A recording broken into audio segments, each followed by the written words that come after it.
inevitable judgment. God had clearly warned him. Don't take many wives, lest your heart be led astray. Don't multiply horses for yourself. Don't hoard silver and gold in abundance.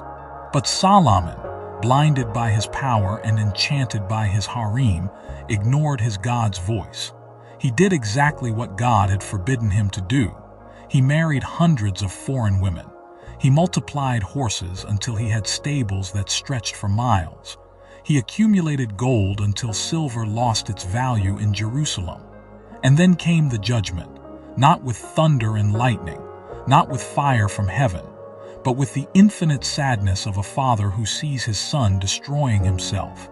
God told him, "Since this has been your attitude and you have not kept my covenant and my decrees which I commanded you, I will most certainly tear the kingdom away from you and give it to your servant.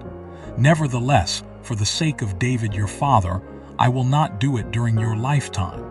I will tear it out of the hand of your son." Israel would be divided, the kingdom would fracture, the glory would fade, the temple would be destroyed, the people would be exiled, the dynasty would break. And all because the wisest man in the world couldn't control his heart.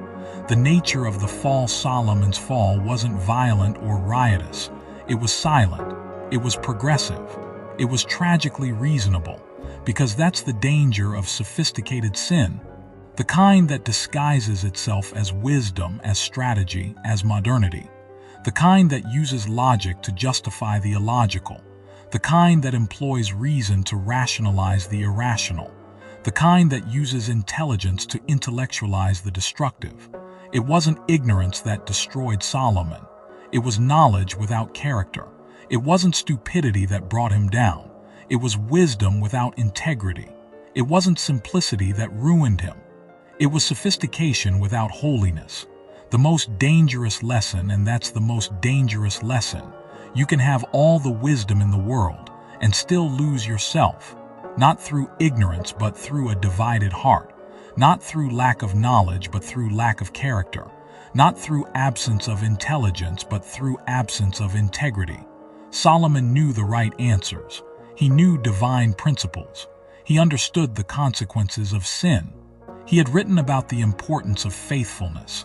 But knowledge without obedience is like a sword without a handle. It cuts the one who wields it. Wisdom without character is like a lamp without oil.